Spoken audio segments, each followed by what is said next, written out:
Boa noite. Boa noite para você também que nos assiste pela internet. E espero que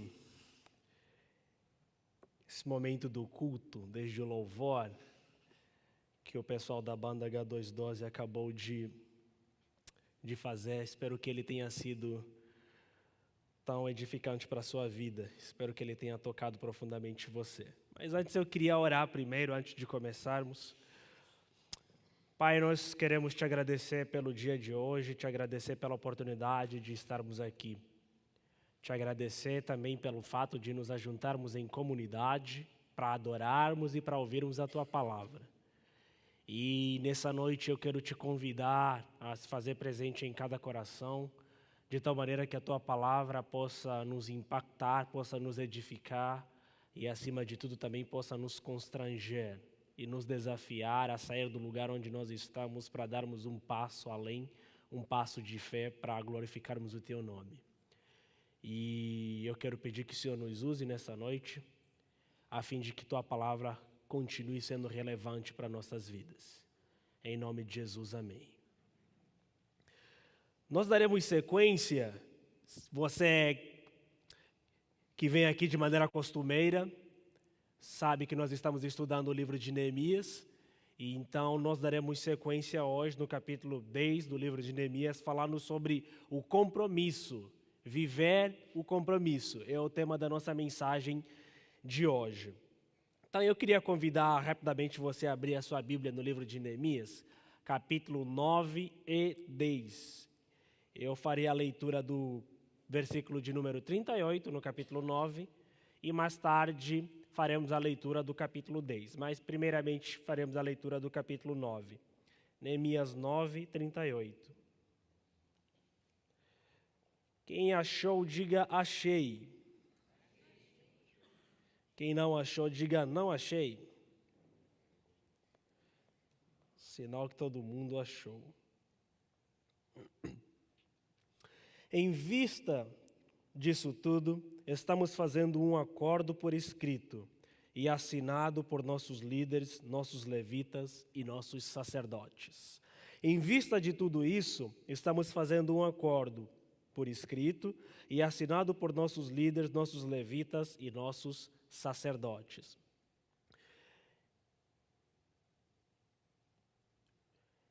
Depois da edificação dos muros, então, de Jerusalém, e depois da grande festa que eles haviam feito, principalmente no capítulo 9, depois da leitura do livro da lei, capítulo 8, da leitura dos livros da lei de Moisés, então, através de Esdras, capítulo 8, que eu falei aqui na semana retrasada sobre avivamento, e de maneira seguinte eles não pararam por aí, eles continuaram com aquele ânimo, com aquela toda vivacidade, adorando a Deus e glorificando a Deus.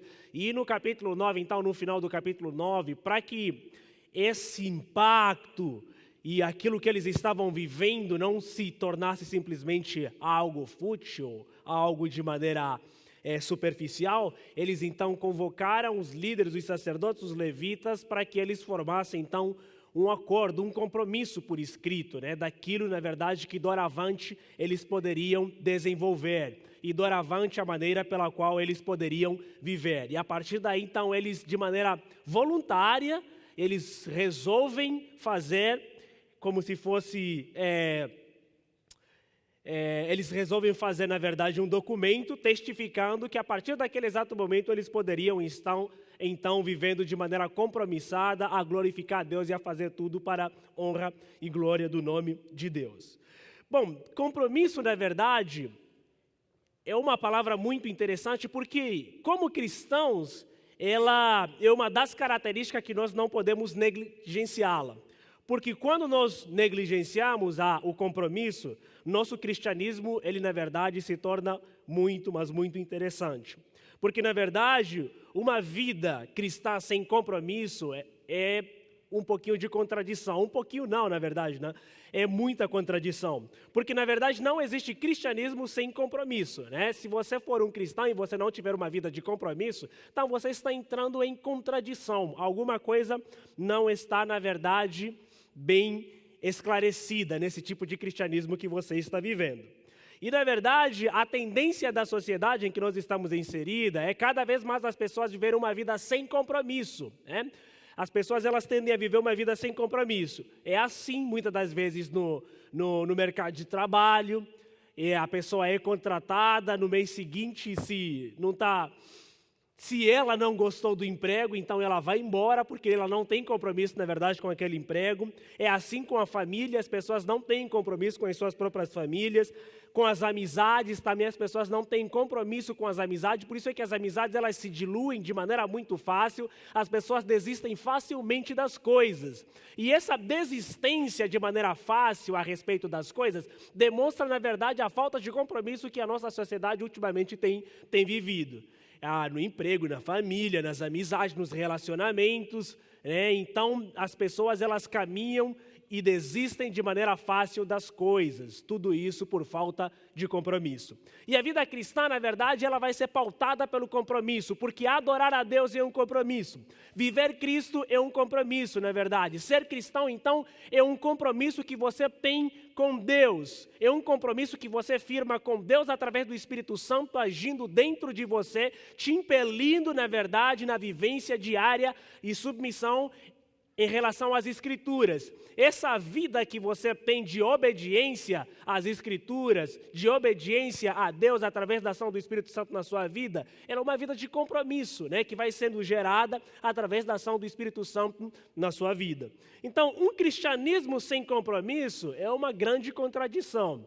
E não existe, na verdade, cristianismo sem compromisso. Porque se você não tiver compromisso com o cristianismo, ou você não tem fé, porque na verdade fé é crer no impossível, fé é crer naquilo que você não consegue enxergar. Fé é simplesmente acreditar que Deus pode fazer todas as coisas, independente de quais coisas Ele pode fazer, tanto boas quanto ruins, mas fé, na verdade, é você se jogar nas mãos de Deus, né?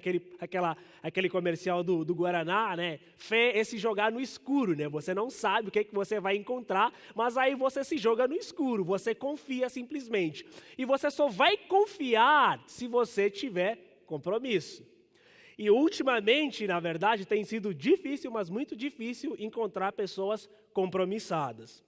Né? Então, essa falta de compromisso, na verdade, ela tem também se manifestado na igreja local. Ela tem se manifestado também no âmbito religioso. Por isso é que muitas das vezes algumas pessoas elas criam alguns mecanismos para que elas não vivam uma vida de fé de maneira plena, né? Então as pessoas elas não têm compromisso com o cristianismo, elas têm simplesmente compromisso consigo mesma, né? Um compromisso individual, voltado para a sua própria pessoa. Por isso é que essa falta de compromisso gera, na verdade, cristãos, eu não sei se poderíamos chamar de cristãos, mas geram pessoas que têm uma determinada fé bastante superficial, que vão sendo, na verdade, influenciadas pelas demandas da vida e são levadas pelas demandas da vida, e essas pessoas, elas não têm compromisso, na verdade, com a própria palavra, não têm compromisso com Deus, por isso é que elas vivem uma vida, na verdade, muito, mas muito interessante, porque ela é uma vida completamente superficial. Quando as pessoas elas não têm compromisso com Deus, a religião, na verdade, ela se torna, na verdade, uma lista de desejos dessas pessoas. Não, eu vou para a igreja porque, na verdade, eu quero ser abençoado. Eu vou para a igreja porque eu quero, na verdade, ser curado. Eu vou para a igreja porque eu quero, na verdade, receber isso. Eu vou para a igreja por isso e por isso e por isso. Mas as pessoas elas não vão, na verdade, para frequentar uma determinada comunidade através do compromisso que eles têm com Deus, na verdade, que eles vão adorar de maneira comunitária naquele local. Eles vão, na verdade, frequentam essas comunidades simplesmente para satisfazer suas listas de interesses. E quando eles não encontram mais, na verdade, quando não estão sendo mais satisfeitos os seus desejos, os seus interesses, essas pessoas elas simplesmente mudam, né? Então, a gente vive esse cristianismo fast food, na verdade, né? Entendeu? E aí as pessoas elas querem as coisas de maneira rápida, muito rápida. Então, vem aqui não, porque domingo passado ele ouviu uma boa palavra e ele vem aqui. E se domingo seguinte a palavra não for boa novamente, né, ela vai embora, ela nunca vem mais. Ela vem para esse lugar porque ela ouve através da experiência de alguma pessoa que essa determinada pessoa, ela na verdade recebeu uma determinada bênção nesse local. Então, quando ela vem para esse lugar para receber também uma determinada bênção, e se essa pessoa não receber essa bênção, então no domingo seguinte ela não vem. Por isso é que as pessoas nas nossas igrejas, elas são, na verdade, flutuáveis, né? E o cristianismo que nós estamos vivendo é completamente superficial por causa da falta de compromisso. As pessoas não têm mais compromisso com Deus. As pessoas não têm compromisso com Cristo. As pessoas têm compromisso com os seus próprios desejos que precisam ser necessariamente satisfeitos. Quando esses desejos eles não são satisfeitos, quando a sua caixinha, a sua lista de promessa, ela não é satisfeita, a pessoa simplesmente vai e escolhe o outro lugar que provavelmente vai satisfazer os seus desejos. Na verdade, no cristianismo, a religião ela virou agora um menu. Tem para todos os gostos. Por quê? Porque as pessoas elas não querem ter compromisso. Não, quando está tudo bem, eu vou lá na igreja do Morumbi, porque lá tem uma palavra bacana. Quando eu estou precisando de um descarrego, então eu vou num outro lugar. Entendeu? Porque aí as coisas lá vão funcionar. Porque o pessoal lá do Morumbi, o pessoal é frio demais, orando cai gelo. Né? Mas quando eu estou precisando de uma oração forte, né, aí eu vou para um outro lugar.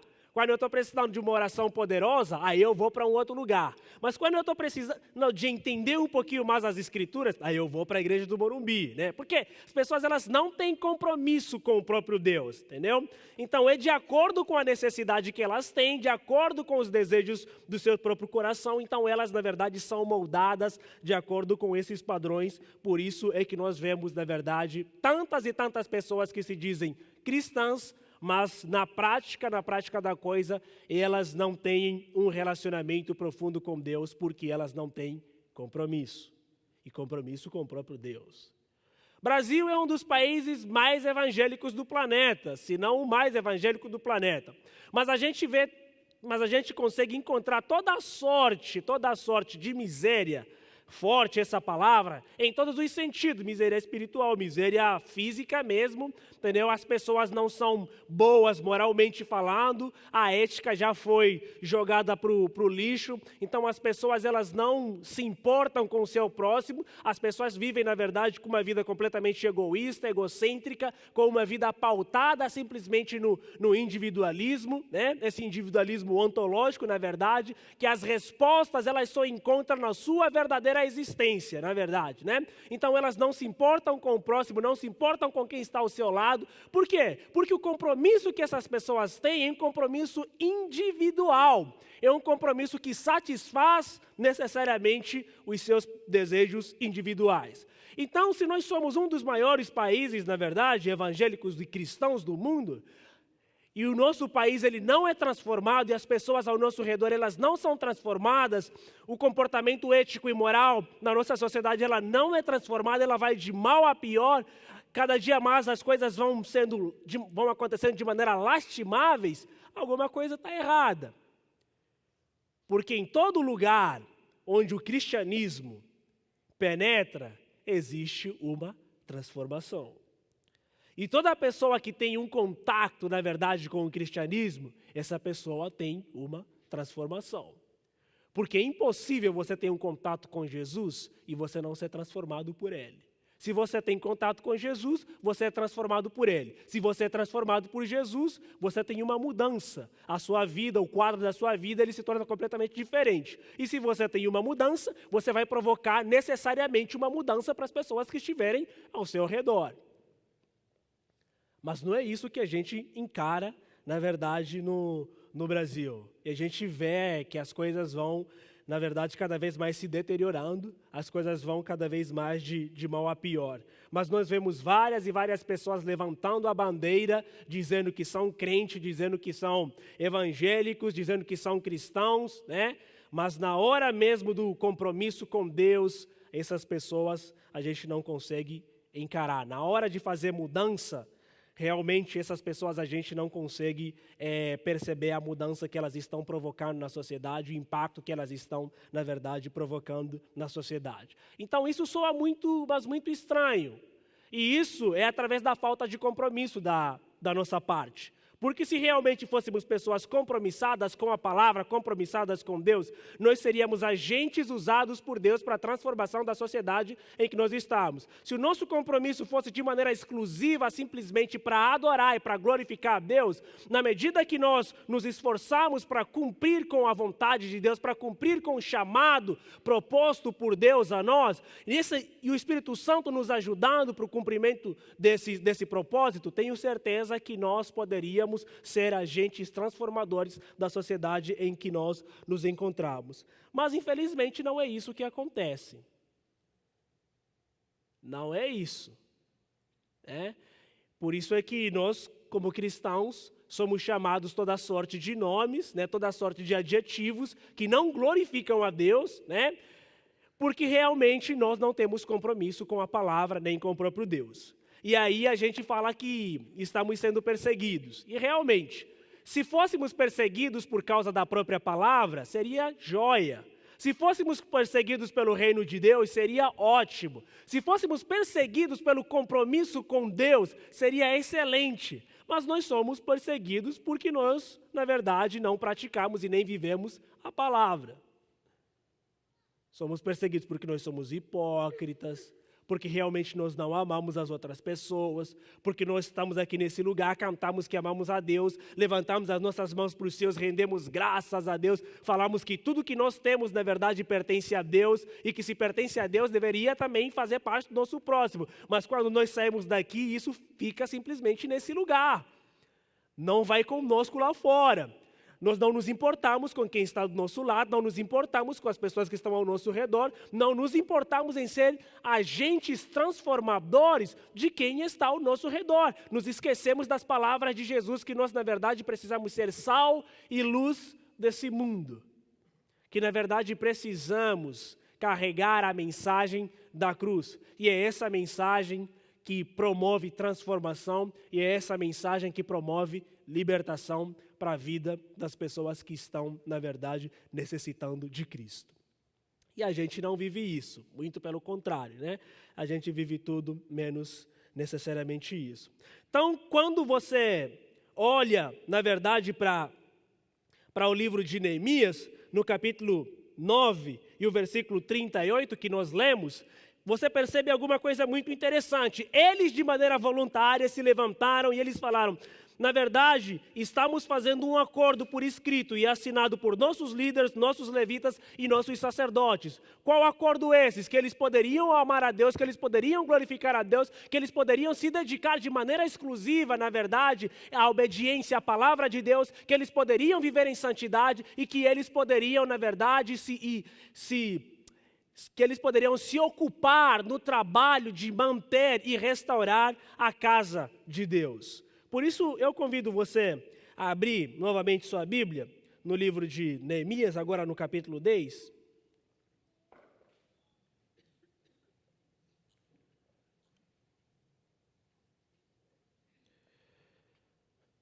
Capítulo 10, versículo 29, desculpa.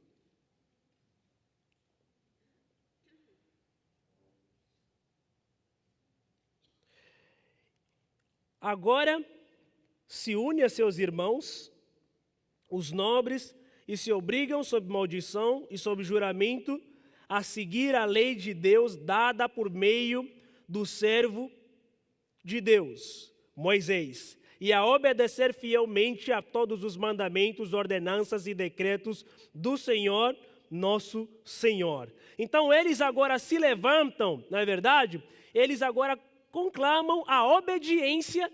Nesse texto a gente consegue enxergar que, em primeiro lugar, eles assumem um compromisso aqui nesse versículo 29 de obedecer a palavra de Deus, e sob juramento de bênção ou de maldição. Se eles desobedecessem a Deus, eles poderiam ser amaldiçoados. E se eles obedecessem a Deus, eles continuariam sendo abençoados. E você consegue enxergar que essa ação de comprometimento com a obediência da palavra é uma ação voluntária que eles fizeram. isso nasceu do coração deles, isso nasceu do íntimo, isso era um desejo que ardia intensamente no coração desse povo, por isso é que eles se levantaram e se reuniram, conclamaram todos os líderes, na verdade, do povo, e eles disseram que a partir de hoje, nós obedeceremos a palavra de Deus, nós obedeceremos aos mandamentos de Deus, esse é o nosso compromisso, nós estamos fazendo isso de maneira voluntária.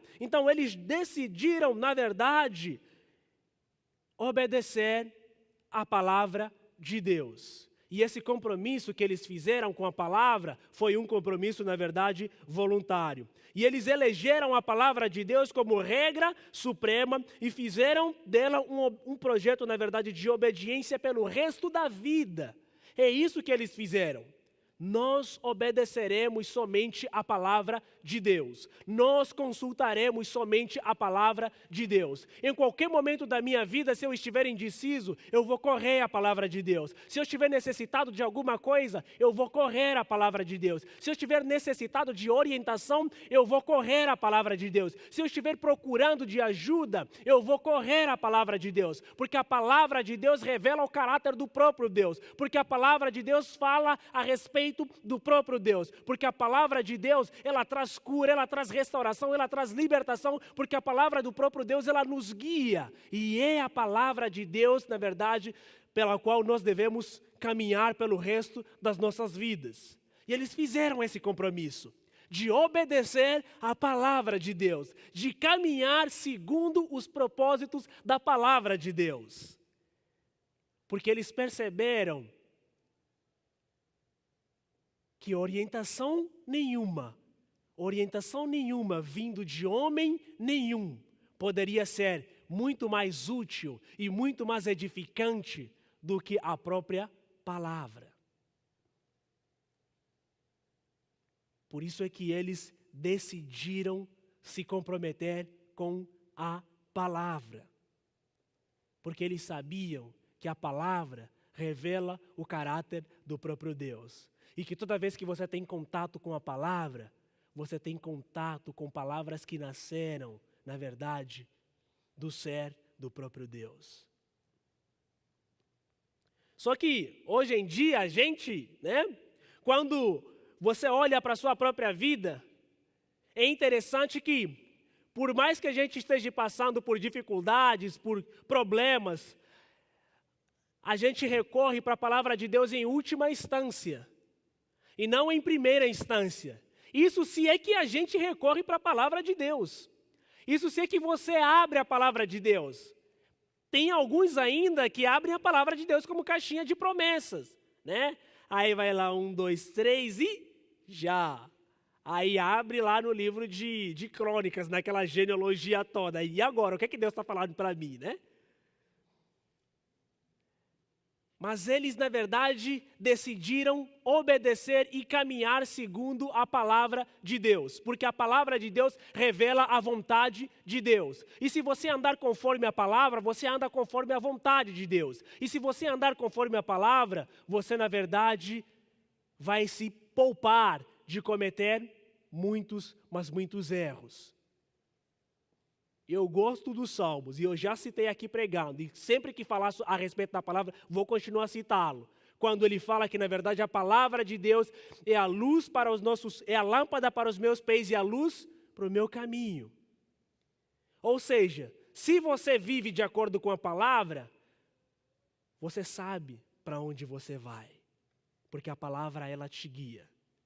Mas se você não vive à luz da palavra, você tateia no escuro. Você não sabe para onde você caminha. E você vai bater toda vez na parede. E você vai circular no mesmo lugar. Porque você não sabe para qual direção você está seguindo. E ele ainda fala que escondi a tua palavra no meu coração para eu não pecar contra ti. Ou seja, toda vez que você tem contato com a palavra, ela está mostrando para você que você é um ser pecador e que você necessita da ajuda de Deus, que você necessita de viver em santificação. E foi a segunda coisa que eles fizeram. Eles decidiram, na verdade, se desesposar, na verdade, de todas as esposas que eles tinham casado com eles, de todas as estrangeiras, na verdade, né? E eles se separaram delas, porque o conceito naquela época é que casando com uma mulher estranha, casando com uma mulher estrangeira, eles estariam vivendo, na verdade, um casamento impuro. Então, eles resolveram, inclusive, se separar das suas esposas que eles haviam adquirido no estrangeiro, para glorificar a Deus, para viver segundo a vontade de Deus. E eles resolveram se santificar, num conceito de santificação, porque eles resolveram obedecer a palavra. E a palavra nos ensina que nós precisamos ser santos, porque sem santidade, jamais nós conseguiremos enxergar a Deus, porque só aquele que é santo conseguirá enxergar a Deus, porque sem santidade é impossível, na verdade, se achegar a Deus. Sede santo, porque aquele que vos chamou também é santo. E santidade aqui, na verdade, não é você ter um título de santo, não é você ter um nome cravado, na verdade, na sua camiseta santo, não é você ter uma carteirinha escrito santo, não é necessariamente você ter um quadro na sua casa escrito santo para te lembrar toda hora de santidade, não é necessariamente você ter um adesivo na geladeira escrito santo para que você, quando olhar para a geladeira, você lembre que você é santo. Não tem nada a ver com isso. Santidade tem a ver com a medida que você vai se afastando a cada dia do pecado, reconhecendo sua pequenez, reconhecendo sua inferioridade e se jogando cada dia nas mãos de Deus e fazendo a vontade dele. E isso é fruto de compromisso. É fruto de compromisso porque necessita de perseverança, porque necessita de paciência. E se você não tiver compromisso com a palavra, você não vai viver em santidade. E aí eles resolveram, na verdade, viver em santidade, porque eles sabiam que sem santidade eles jamais poderiam, na verdade, se achegar a Deus. Porque Deus é tão santo, que toda figura pecadora que se achega na presença dele, na verdade, naquele contexto, eles eram queimados, eles eram mortos. Para refrescar sua memória, tem uma cena em que a Arca da Aliança está sendo transportada de volta, né? E aí, quem deve levar a Arca da Aliança são simplesmente as pessoas escolhidas, né? E aí um dos carregadores da arca tropeça e a arca cai, e o menino, com suas boas intenções, ele vai e segura na arca para que ela não caísse. O que acontece com ele? Ele morre. O sacerdote, que entrava uma vez por ano no Santo dos Santos, ele tinha que se purificar, ele tinha que confessar todos os seus pecados da sua família, mas mesmo assim ele entrava no Santo dos Santos com uma vestimenta que fazia barulho e com uma corrente, na verdade, amarrada nas costas. Por quê? Porque era bem provável que ele não voltasse vivo. Porque homem pecador não pode se achegar na presença de Deus, não pode entrar no Santo dos Santos. Mas com Cristo nós temos essa facilidade. Por isso é que o véu do templo ele se rasga, representando que a comunhão, que na verdade, que aquilo que nos separava da presença de Deus, agora foi completamente dissipado. E através dele nós podemos entrar no Santo dos Santos, glorificar a Deus, falar com Deus, nós podemos desfrutar da presença dele, nós podemos adorá-lo, nós podemos glorificá-lo e nós podemos nos prostrar na presença dele, através da santidade de Cristo, não nossa. Por isso é que nós somos santos, não pelo nosso próprio mérito, mas através da santidade de Cristo. E essa santidade nos é imputada pela fé. Porque pelas nossas próprias forças, porque pela nossa própria vontade, nós jamais conseguiríamos fazer aquilo que é a vontade de Deus. Então eles resolvem, na verdade, se comprometer em viver em santidade, em se afastar daquilo que era mal, em se afastar daquilo que lhes afastava da presença de Deus, daquilo que corroía a fé deles. Mas, quando a gente olha para nós mesmos, quando olhamos para nós mesmos, parece que aquilo que nos afasta da presença de Deus é no que nós mais mergulhamos, Ao contrário de nos afastar, é naquilo que a gente, inclusive, se joga, é naquilo que a gente se doa, é aquilo que a gente quer constantemente fazer. Na faculdade a gente brincava que tem alguns pecados, inclusive que Satanás ele chegava para Deus e falava para Deus: dessa vez não fui eu. Dessa vez não fui eu, porque eu estava no meu cantinho, ele foi lá sozinho, você viu. E eu não fiz absolutamente nada. Né? Então, coisas que nos afastam de Deus, coisas que na verdade mancham nosso relacionamento com Deus, são das quais que nós praticamos diariamente, que nós amamos praticar. E isso é porque nós temos o Espírito Santo nos alertando. Isso é porque nós temos o Espírito Santo nos ajudando, nos auxiliando, recordando para nós que nós somos pessoas pecadoras, nos trazendo a consciência a respeito do nosso próprio pecado. Mas mesmo assim nós conseguimos resistir à voz do Espírito Santo que fala aos nossos corações para nos deleitarmos de uma vida pecaminosa que constantemente vai nos afastando de Deus. Isso é falta de compromisso. E quando nós percebemos, nós estamos completamente afastados da presença de Deus. E o nosso relacionamento com Deus não existe mais. E aqui eu não estou falando de necessariamente pecados como adultério, como roubo, não estou falando necessariamente disso. Estou falando de pecado como de você não ter tempo para orar, de não ter tempo para ler a sua palavra. Nossa, isso é pecado? É, porque corrói sua vida, porque corrói seu relacionamento com Deus. Então eles, na verdade, em meio a tudo isso, eles desafiaram. E eles falaram: nós viveremos, na verdade, em santidade. Eles se comprometeram a viver em santidade. E parece que em meio a essa teologia da graça que nós pregamos e que é muito mal compreendida, da liberdade, de cada um prestar contas a Deus, as pessoas elas se esquecem de que necessariamente elas precisam viver em santidade, que sem santidade elas jamais glorificarão a Deus, que sem santidade elas jamais verão a Deus. Então as pessoas se esquecem, na verdade, de viver uma vida compromissada em fazer a vontade de Deus, em se santificar, em se afastar a cada dia daquilo que corrói o relacionamento com Deus, e elas se jogam no lamaçal do pecado e elas acham isso a mil maravilhas. Fruto disso é que nós temos uma igreja morta, que nós temos pessoas na igreja sem compromisso, pessoas simplesmente domingueiras, pessoas que vinham aqui simplesmente para buscar a bênção, pessoas que não são transformadas. Você pode vir aqui, pode estar aqui há quantos e quantos anos, 24, 30, sei lá quantos anos, mas não tem uma fé genuína, não tem uma transformação genuína, porque não tem compromisso com o próprio Deus. Porque na medida que você se compromete com Ele, você vai sendo transformado a cada dia. E em terceiro lugar, eles na verdade se comprometeram em fazer a manutenção do lugar em que eles estavam adorando. Isso está nos versículos 32 a 39, você pode ler depois em casa. E dos versículos 32 a 39, a gente consegue encontrar várias expressões repetidas. A casa do Senhor, a casa do Senhor, a casa do Senhor. Dando ênfase, na verdade, ao local de adoração, que era o templo. Então, eles, de maneira individual, de maneira voluntária, eles, na verdade, se comprometem em fazer a manutenção da casa de Deus.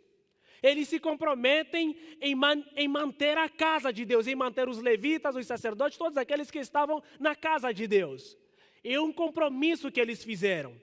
E nos nossos dias, é muito difícil você encontrar cristãos que se comprometem a fazer a manutenção do local da adoração. Quando a gente fala sobre dinheiro, aqui, nossa, começou, né? Começou a falar sobre dinheiro. Lá vem o pastor falando sobre dinheiro. Mas nós precisamos fazer manutenção do local em que nós adoramos.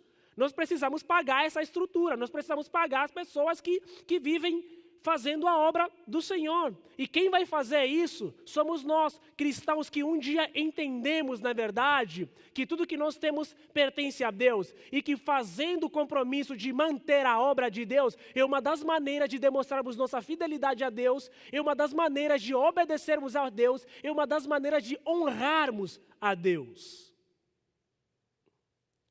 Não tem nada a ver com fraude, tem muita coisa errada por aí afora.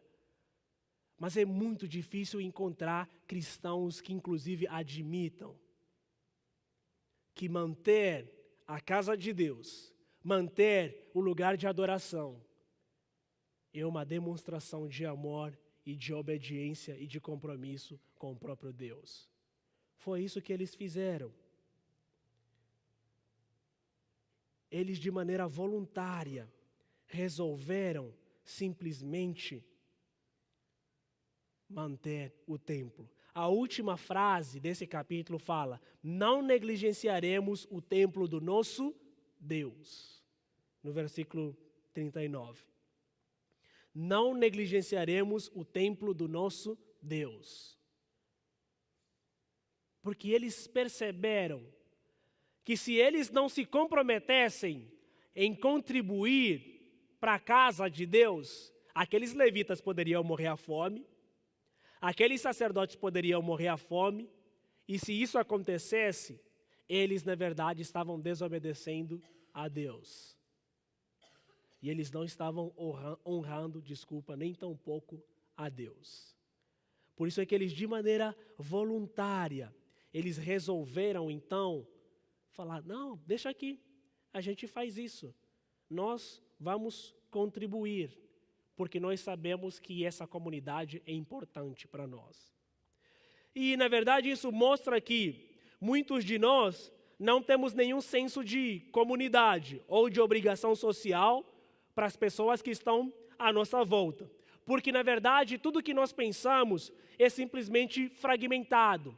Nós temos pensamentos completamente fragmentados e as nossas escolhas têm a ver com as nossas próprias necessidades, com o objetivo máximo da realização do nosso próprio conforto pessoal. Por isso é que eu ajudar meu próximo, para quê? Não preciso, né? Então, por isso é que, na verdade, muitos de nós não nos importamos em ajudar quem está do nosso lado, inclusive ajudar o lugar onde nós pertencemos, a igreja em que nós frequentamos, a igreja em que nós pertencemos, porque nós não temos esse senso de pertencimento. Porque nós não temos esse senso de pertencimento, nós vivemos uma vida completamente individualizada. Nós também não temos esse senso de comunidade, né? Não, se eu estou bem, não importa se o meu próximo não está bem.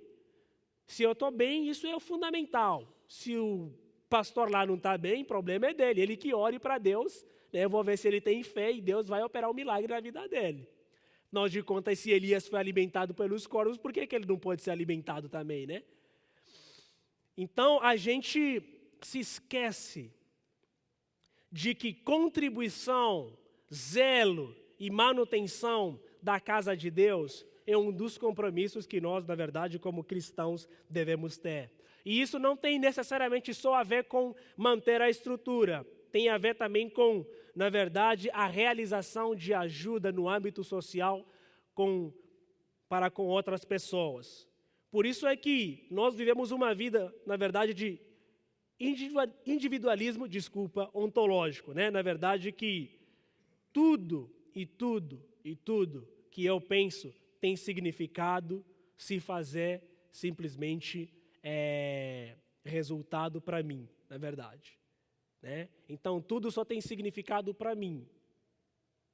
E aí você se esquece de viver, de olhar, de enxergar para as pessoas que estão do seu lado.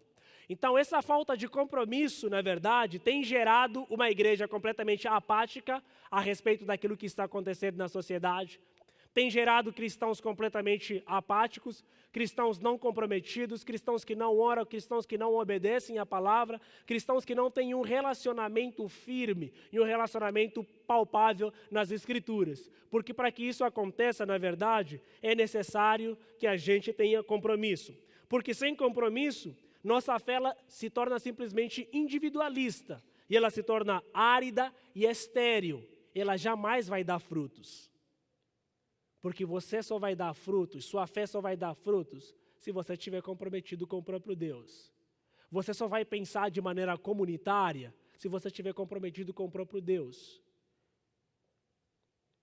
Porque se você não estiver comprometido com o próprio Deus, você vai ter uma fé simplesmente árida e estéril, egoísta, individualista, egocêntrica, centrada simplesmente na sua própria pessoa.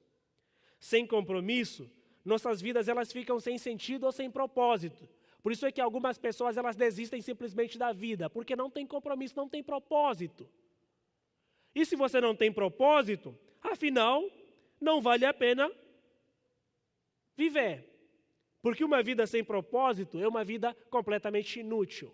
Mas quando você percebe que o propósito da sua existência é primeiramente glorificar a Deus, é fazer a vontade de Deus, e essa vontade de Deus, e essa glorificação que você fará a Deus, vai reverberar em ações positivas, em ações concretas na vida do seu próximo e na sociedade em que você está inserido, você tem um motivo pelo qual viver.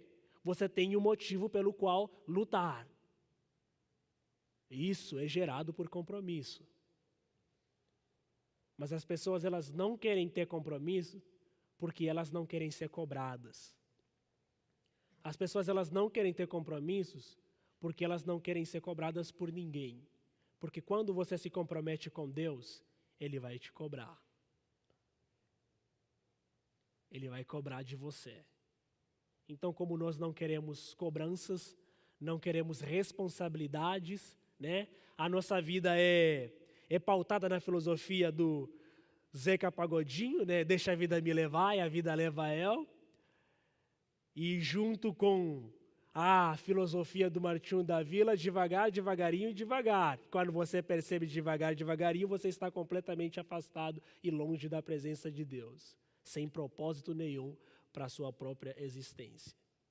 Isso é falta de compromisso.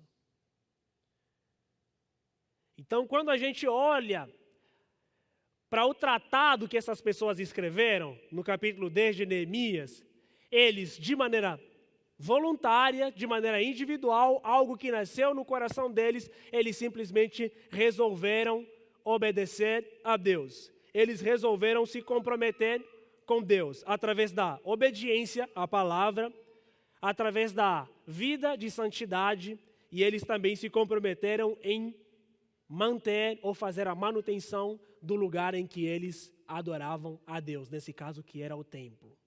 Sem compromisso, nossa fé ela se torna completamente morta, árida, estéril. E sem compromisso, na verdade, nós não temos propósito pelo qual vivemos. Mas se nosso compromisso for baseado na palavra de Deus, no próprio Deus, de glorificá-lo, de amá-lo acima de todas as coisas, teremos pelo que viver, teremos pelo que lutar. E na medida que nós vamos nos aproximando de Deus, vamos sendo transformados por Ele, a fim de transformarmos as pessoas que estiverem ao nosso redor. Tudo isso é baseado no compromisso. Só uma igreja comprometida faz diferença na sociedade. Só um cristão comprometido faz diferença no lugar em que ele estiver. Porque um cristão sem compromisso é simplesmente uma contradição. Porque cristianismo em si é uma vida de compromisso. E Jesus fala, na verdade, que sereis minhas testemunhas, tanto em Jerusalém, na Samaria, na verdade, na Judeia, Samaria e até os confins da terra. E é interessante que a palavra que Jesus usa para falar sobre testemunhas é a palavra martírios, né? Isso significa que vocês serão mortos em meu nome. Então, Jesus, o chamado que ele faz para a igreja de sermos testemunha, é um chamado de sermos comprometidos com o reino. E porque se nós não formos comprometidos até ao ponto de entregarmos nossa vida, sacrificarmos nossa vida em prol do reino, nós não estamos preparados para viver um cristianismo autêntico. Só quando estivermos prontos, compromissados de tal maneira que seremos capazes de perder nossa vida, que estaremos, preparados para anunciar as boas novas e para promover transformação no lugar em que nós estivermos inseridos. Que Deus abençoe vocês. Amém?